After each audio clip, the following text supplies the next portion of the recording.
Good morning, everybody. How's everybody doing? This is Fearless. Welcome back to my channel. First of all, I'd like to thank you guys for all your support. It is me, hear my voice, but you know I just got back from two vacations and I haven't done my hair. So I'm going to get to it, and I promise you we'll be able to see this beautiful woman again. Okay?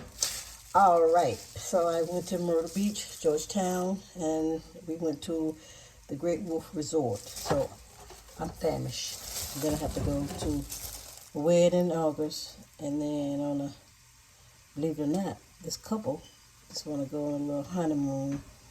They want us to go with them. Isn't that unusual? But the thing about when you get to be a mature person like me is about having fun. And there are a couple friends who are going for 3 days. Check out Tybee Island. I've been there many times. They haven't. But anyway, so it's been a busy summer for me, and it's time to get back to the mundane of life, cooking.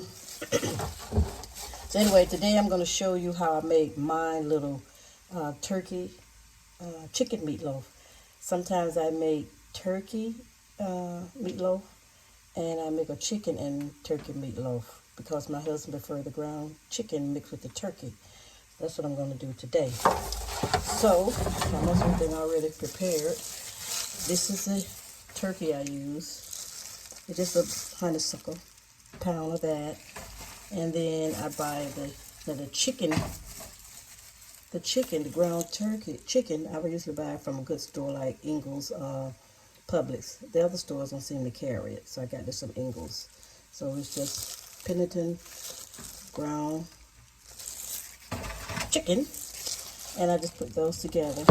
Now when I do anything like mushy, like biscuits or anything like that, turkey or chicken, I use these little gloves. I like these little gloves. They're the same ones used in cafeterias, but I bought them from my little discount stores, about 50 in there for $1. So I like these little gloves. So they keep my fingers so messy with meat and food, but also it keeps germs down. So, what I put in mine, now I don't cook a lot of things by recipe. If it's my recipe, because I may dib and dab and try different ways of spicing up my recipes. And I learned from my mom, we don't write anything down. But I'm going to try to keep true to what I put in here. So if you guys want to make it, and I can also put in the description.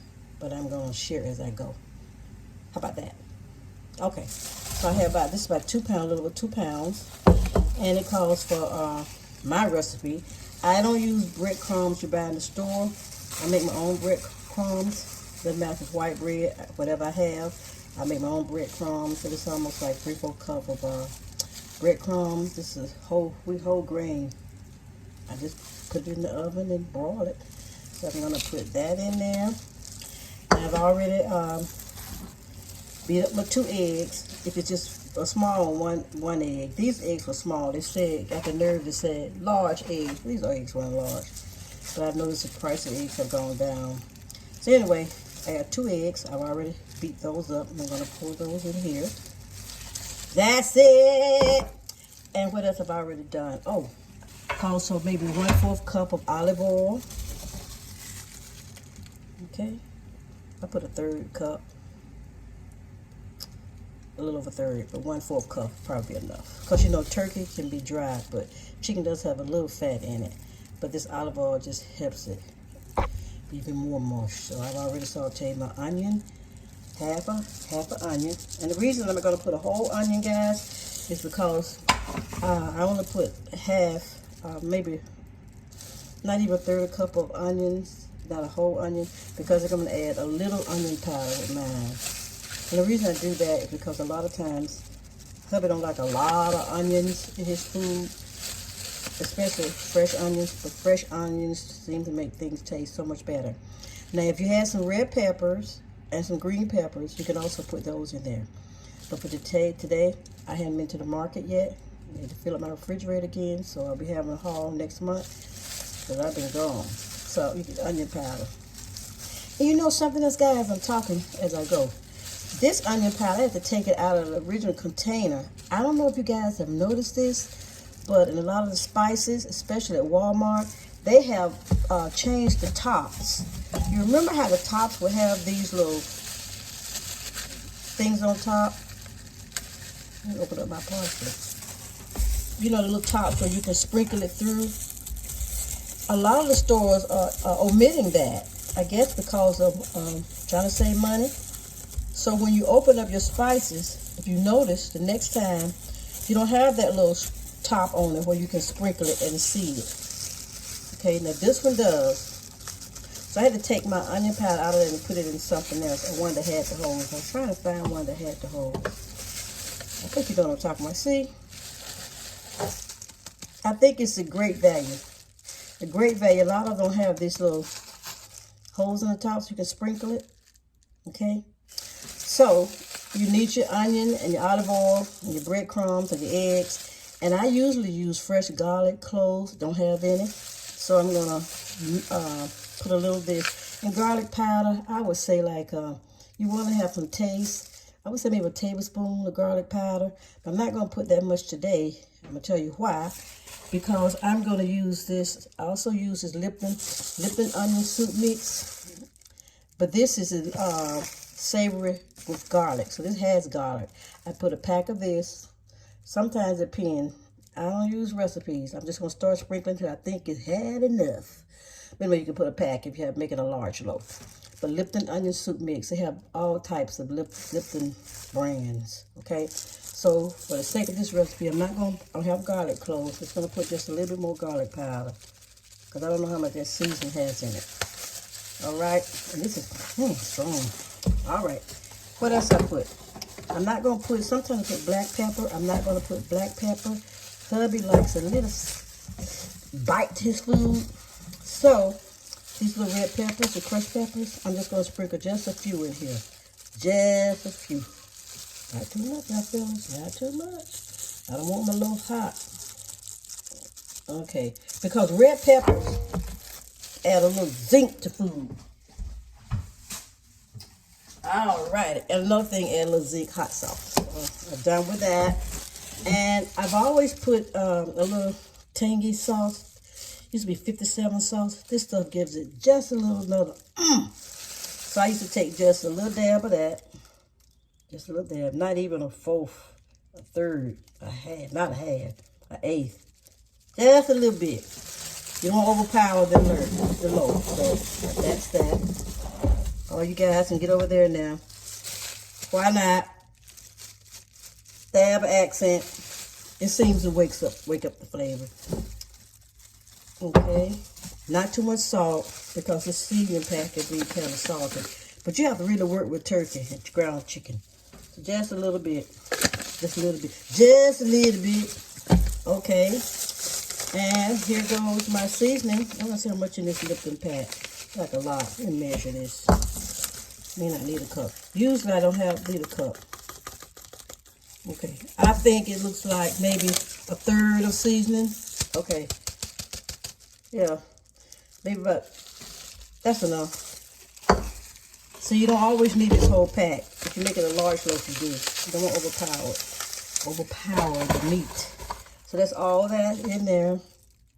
I'm not going to put any pepper because I have the hot peppers. The salt, I put just a little salt.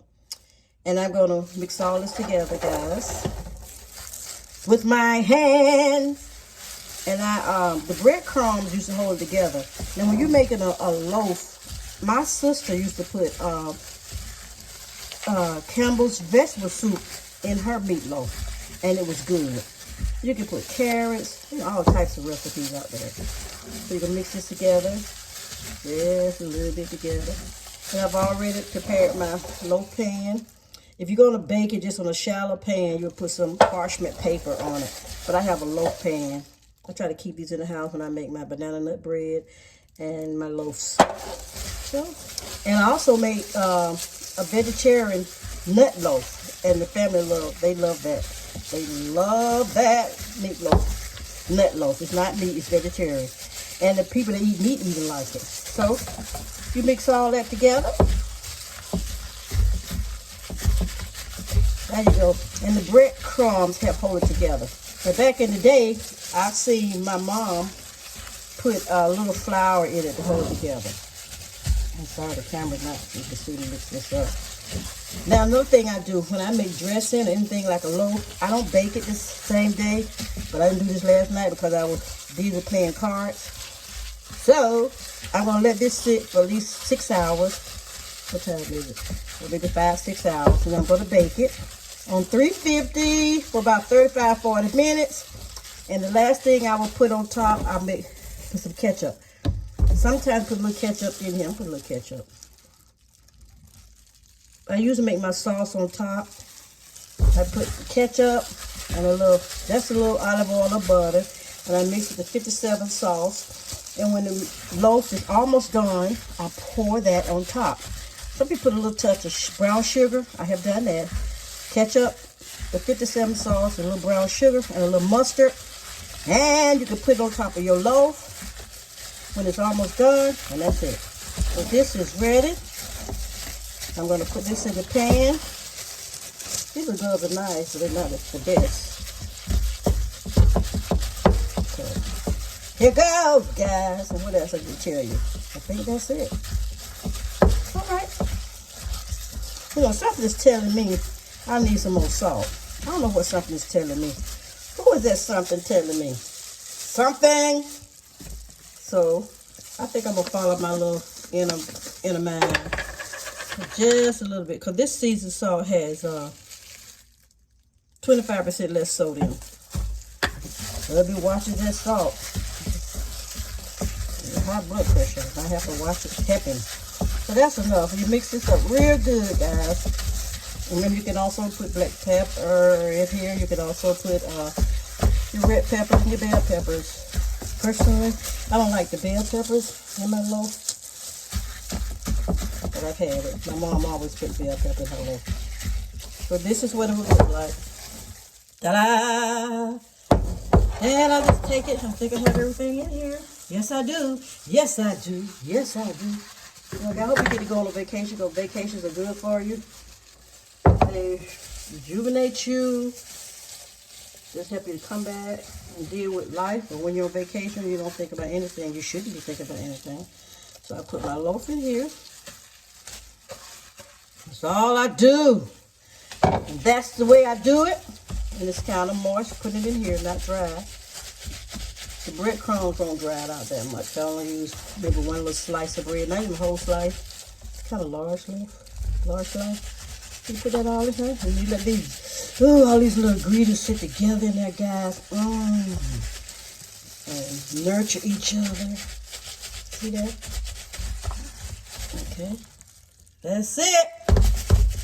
That's it. Now wipe my pan off. Take my little gloves off. Throw them over there. Last but not least are my parsley flakes. Fresh parsley is even better. And I just sprinkle it on. This one doesn't have that little thing on top I was telling you guys. Let's see, open it up, and there it is.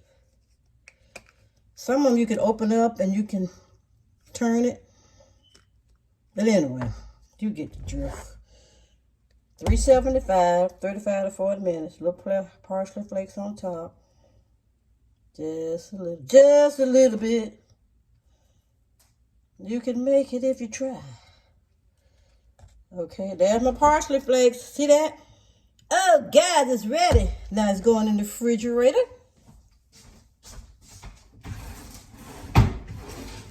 I think this is the longest video I think I ever made. May have been. And I just take some of this little saran wrap, and I'm almost out of saran wrap. I don't use aluminum foil a lot. I read an article. It says aluminum foil, they did autopsies in some elderly people and found that they had a lot of aluminum in their brain. And they said, do not freeze things in aluminum. Now, this pan is aluminum, but I don't freeze anything. When it's done, I take it out and wrap it and put it in a Ziploc bag. I don't freeze things in the refrigerator with aluminum foil. Now, if you do, I have in the past, when I didn't have saran wrap, like you take chicken and sausage out and making patties and put in the refrigerator when my husband just want one, I don't let the foil touch the food. I may seal it with some other kind of wrap, like cleaning wrap. Then I may put the foil as an out or something. It's not touching the food before I label it. Okay, here it goes. I will show you the finished product. when it comes out of the oven. Thank you guys for watching. Bye-bye. Well, guys, here's the finished product. I used a chicken turkey loaf. Hubby likes Jiffy, sweet potatoes, and the cabbage. So that's everything today. Thank you guys for watching. Bon appetit.